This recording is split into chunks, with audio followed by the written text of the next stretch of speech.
All right, let me ask you something really quick. Do you use distractions to cope with negative emotions? If so, you're not alone. I mean, I've done it for a very, very long time.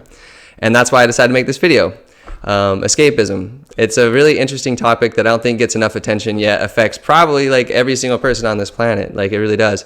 And it wasn't until I had some friends who helped me understand what it was for me to get over some of my tendencies and using, bad things to escape, the negative emotions or the things about myself I didn't like. And I was able to overcome it. Okay, so quick note before we get started. I am not a therapist, nor am I a licensed mental health professional or anything of that nature.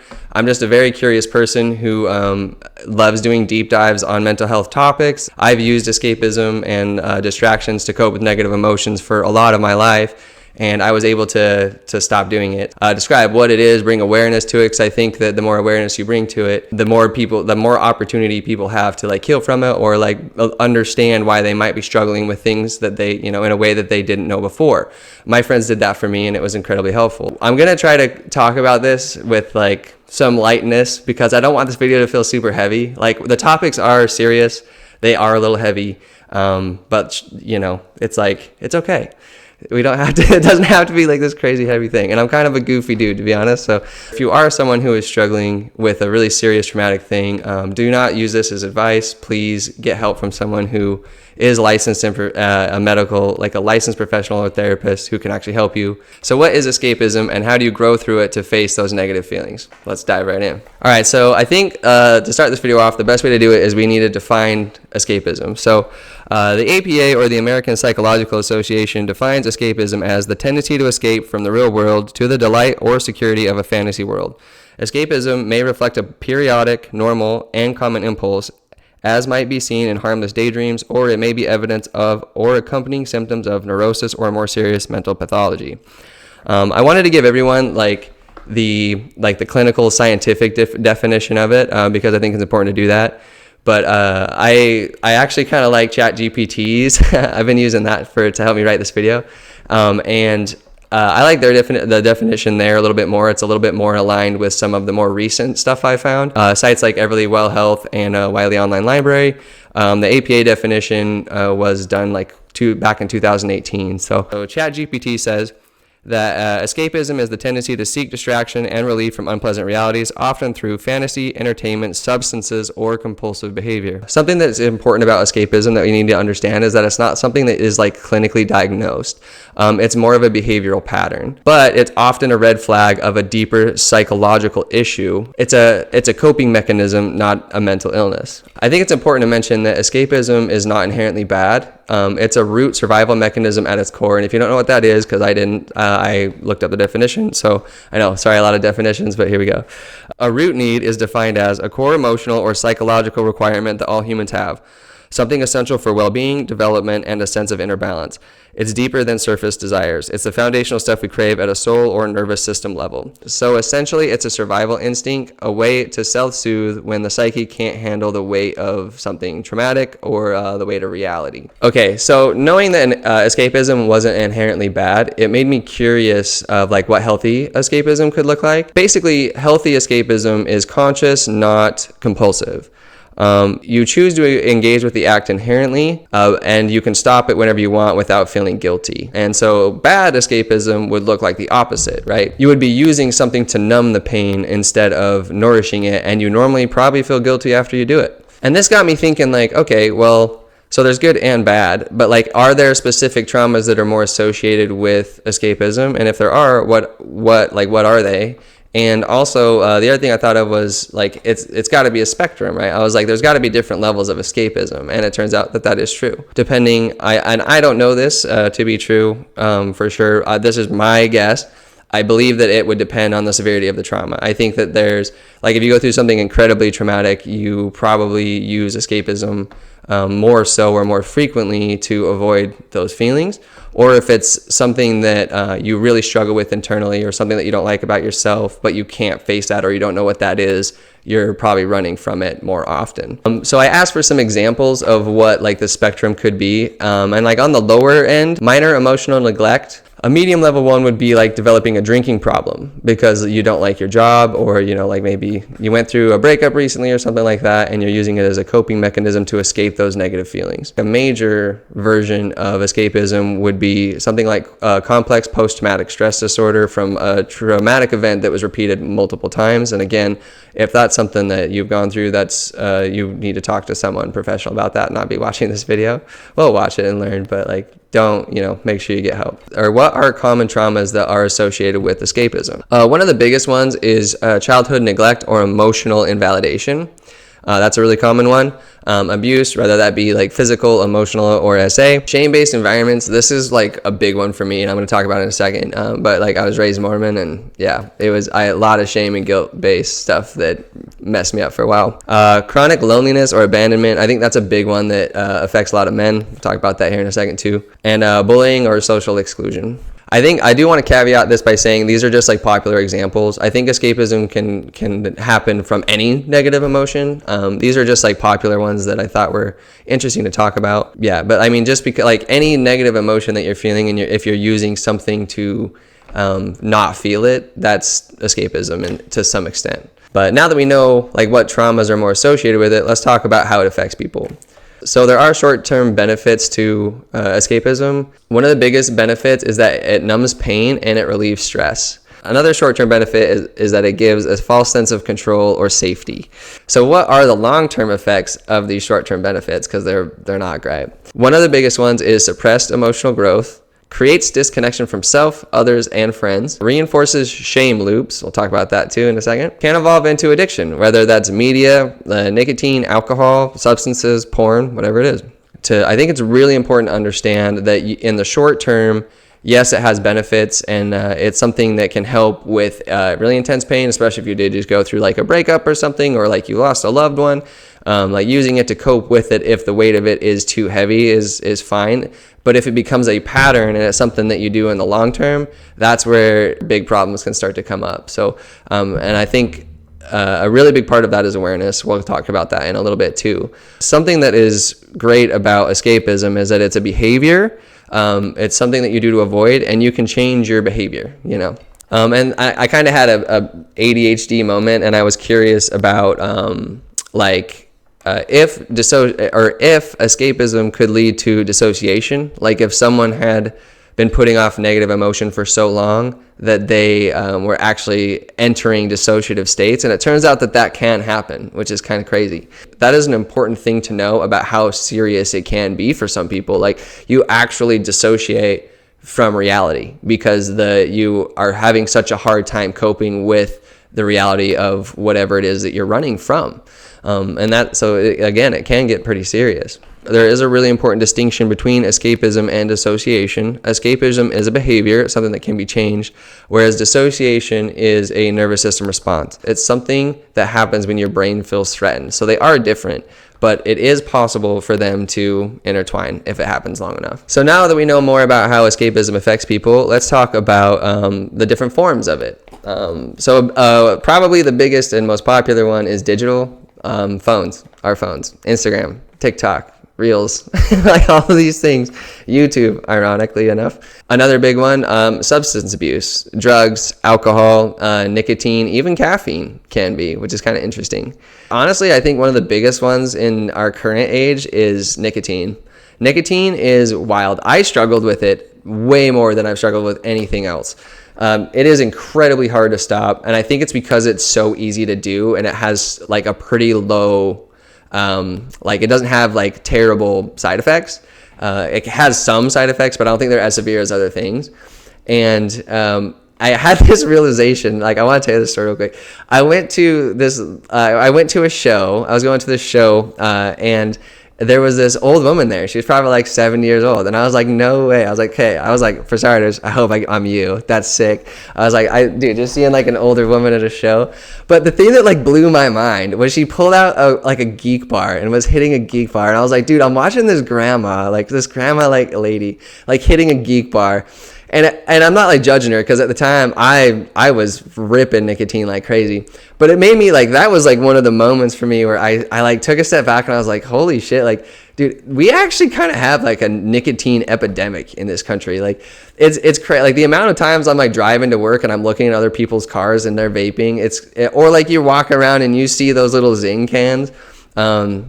It's super prevalent, and it's kind of crazy to think about. But I think one of the biggest forms of escapism right now is nicotine, to be completely honest. But also that lady who's 70, like, good for her for going to music and like go live your life. Like you're in your golden years, like good for you. I'm not trying to judge you again. Like it just was something that like sparked that in me. Fantasy, people that use fantasy to like something I thought about was like right off the bat was Sucker Punch, the movie. You know how they're like dissociating in this mental like health place for these combats that they're doing to like break out of it. It's like that is escapism, and of course like being in the environment that they're in, that's an extreme level of it, no doubt, but like that's a good example. Another big one that I think affects a lot of people these days is overworking or hustle culture. A big one that I think affects a lot of men these days, just from the conversations I've had with other men and my friends, is sex and pornography. And something that like OnlyFans and porn does really, really well is distract you from feelings of loneliness, or at least temporarily. And a lot of men, I feel like these days especially, are feeling that. Like a lot of men do feel lonely, and it's a really easy way to cope with it. It's a really good distraction. I used it for years, to be completely frank. Like it was something that I struggled with for a very long time, and because it was easier too. And but it was always keeping me from what the bigger things that I wanted to do in my life, and which was like, you know, find a partner or you know, work on my confidence in social situations, leveling up in those ways, when it was because it was easier to not do that. It was easier to just watch this thing on a screen that made me feel good temporarily and then go to bed. But that is definitely a big one that I think is impacting a lot of men today, and you can see it from the numbers on OnlyFans, how much freaking those creators are making. It's insane. Another big form of escapism is perfectionism and control. So if you came from a household that that obsessed with like perfectionism, or you know, like your parents were very obsessed with like their self-image and things like that, or the image of the family, and things have to be perfect all the time, that's a form of escapism. Like you're escaping. I think what's happening is they're escaping the negative emotions that come with being judged. They don't want other people to like not like them, right? So that's why they're doing it. Okay, so now that we know like what some of the bigger forms of escapism are, let's talk about why we need to understand our escapes, like why it's important to be like bring awareness to this. And the biggest reason is like you can't heal what you avoid. You can't. It's literally impossible. And I'm gonna roll one of my favorite clips from Kung Fu Panda, dude, Master Oogway. I'm gonna roll it right now. One often meets his destiny on the road he takes to avoid it. Like, and I like this quote because I don't think there's really escaping these negative emotions. Like they're going to continuously affect you until you face them. And if you don't do it, they can lead to worse things down the road. Like if you like, especially when other people are relying on you, like if you have a family or these other things, if you're constantly running from these negative emotions instead of just facing them, you're going to be running your whole life. Potentially, you could. Another reason that we need to understand our escapes is that the more we try to escape, the more we distance ourselves from the person that we're trying to be. I really do believe that like if you have a decent baseline level of self-awareness, you have an idea of the person that you're trying to be every day, and the person that resonates with, you know, like with actions that you know are better than the ones that you're doing to escape negative emotion. And that can be heavy, especially over time, especially when you fail consistently, like over and over and over again. That really starts to weigh on you, and it makes you question yourself. I think the biggest key when it comes to understanding our escapes is that healing requires integration, not suppression. So suppression is pushing the pain away. You're like surviving, you're not really healing. Common ways to deal with it that you see are like the just get over it mentality. A lot of people like that. Just ignoring, minimizing, or burying painful thoughts. And again, similar to escapism as a whole, it feels beneficial in the short term because it makes you feel less, but it's like shoving a beach ball underwater. It always comes back up. And like another analogy that I've used a lot with friends or people that I've talked to about this is like a trash compactor. You can try to shove as much shit as you want in that trash compactor, but eventually it's going to get full. It's going to hit its limit. And I really do believe that the human psyche is that way too. There's only so many things. It's going to start coming out in uncontrolled ways, especially when you're under the influence of substances. You see it at bars all the time. You see like men or women that are that are like nearly blackout drunk or blackout drunk, and they are just a mess. Like they're trying to fight people, they're aggressive. And I think that like when I see that, my first thought is this, like they have a lot of underlying shit that they haven't dealt with. And it's like now that their brain is not consciously there or semi-consciously there, it's trying to get rid of it. And that's not a good way to do it. You want to be able to do it in a conscious way and consciously heal from it, not like have it control your life, because that's how you could end up in some really bad situations. You could end up in jail or worse. So that's suppression. But what is integration? Integration is welcoming all parts of yourself. And this is kind of like the part of the video where we're going to start talking about how to cope with it. Okay, so integration is when you acknowledge, process, and reconnect with all the parts of yourself or your story that were once exiled, ignored, or painful. Instead of pushing the pain away, you bring it into the light with compassion, so it no longer runs your life from the shadows. It's about making peace with the past, not pretending it didn't happen. So this is like the part where I'm going to share a little bit of my story without taking up too much time. Earlier, I mentioned that I had gone through some like religious-specific trauma, being Mormon, and I'm going to kind of tell you a little bit about that right now. Just give you a little bit of a teaser, but I'm going to make another like full-blown video about it. So if you're curious and want to see it, make sure you subscribe. It'll probably be coming out in like the next month or so. To shortcut it for the sake of the video, I had some stuff happen to me when I was like 16 that was pretty terrible, and I had to go through some stuff that I don't think a 16-year-old should have to go through, and it made me feel incredibly guilty towards sexual things. And it basically led me to watching pornography, because I felt like if I was engaging in any sort of sexual behavior, I was like hurting someone. And I wasn't hurting anyone but myself by watching pornography. And so that started me on this other road of watching a lot of pornography as a coping mechanism. And it turned into a thing for me where I would get anxious and I would use it to soothe anxiousness. And I did I'm trying to think, like I did this for probably 8 years. All through college, all through all the financial stresses of college, all through everything, I always used it to avoid negative emotion. I do think it's important to like specify, I didn't have like the type of relationship with pornography where I was watching it like 12 hours a day or anything like that. Mine was more, I would feel anxious and I needed something to relieve the anxiety, and I would use it. And I tried for years. Like I tried so many different things. Like I tried ad blockers on my phone. I tried like having an accountability buddy with my friends. Like I tried these different things to try to cope with it, and it didn't work for me. It wasn't until about probably 3 years ago that I talked to my friend who was a therapist about this, and helped me understand that I was beating myself up every single time I'd make a mistake. It was like I was punishing myself. And I had already come from like a traumatic background in Mormonism with like a lot of guilt and fear-based trauma, and basically like if you do something bad, you're going to be punished. And it wasn't until I like transmuted that and I actually stopped talking badly about myself and like beating myself up over it, that it started to change. Like instead of being like, you're a piece of shit for doing this, or like you're so weak, it was like, it's okay. Like you made a mistake. Like you're human. You made a mistake. You're trying your best. Just continue forward. And like with that acknowledgement, and that like, I can't tell you how just like that little paradigm shift in how I thought about it, how transformative it was for me. It probably wasn't another like 2 or 3 months. It was like, I messed up a couple times, but it wasn't like, and every single time I would do that, I would be like, it's okay. It's okay. It's okay. And the power that it had over me, like that pain and that anger, was like no longer really there, because I was showing myself compassion.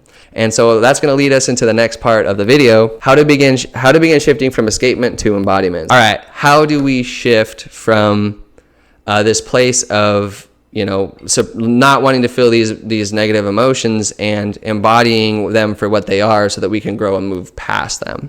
One of the biggest things you can do, kind of like piggybacking off my story, is awareness. Recognize your patterns without shame. That is like the biggest thing, is like being kind to yourself. It's like, dude, we all have things we don't like about ourselves. We all struggle with shit. Like we all have things that we're struggling with.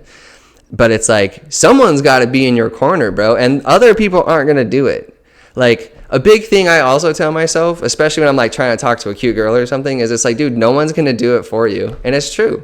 And it's like the same when it comes to mental health stuff, man. Like, you got to be in your own corner. And it's like, because a lot of people will be there, like friends and family and stuff, but ultimately, like, it's you, your life. You are responsible for being in your corner. One of the next ones is compassionate curiosity. Ask yourself why you're reaching for something, not what's wrong with you. And again, I think that that's just takes like a baseline level of awareness, because it can be hard. Sometimes you don't even realize you're doing it. It's just like taking that second to be like, okay, like, am I reaching for my phone right now? Or am I reaching for that nicotine or that alcohol right now because I'm feeling anxious? And if the answer is yes, like, why? Like, why am I feeling anxious right now?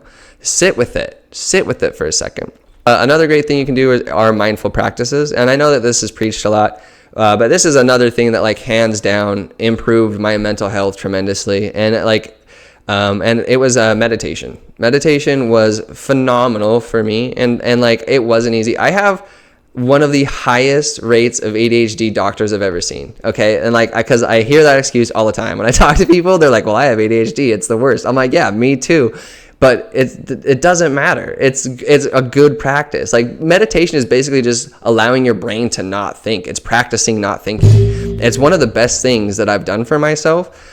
And the other thing about meditation and these mindful practices is I think a lot of people start out judging themselves.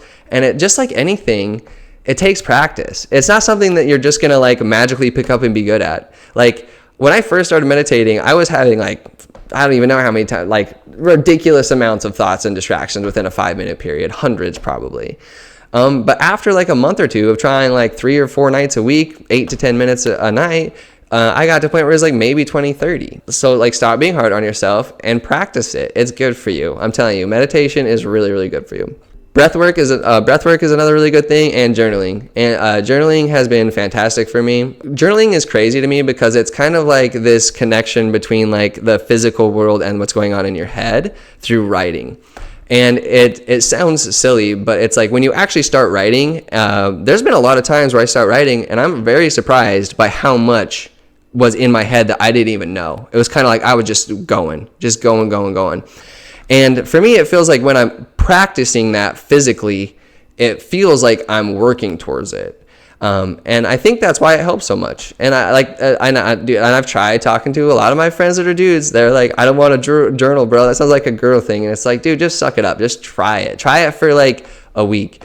And it is a really, like not even a week, probably give it 2 weeks. But it's like, it is a really good thing to just get into the practice of, especially if you're going through something mentally. Like, I think you'll be pretty surprised at how much it helps. Another great thing you can do to shift from escapism to embodiment is having some sort of creative outlet.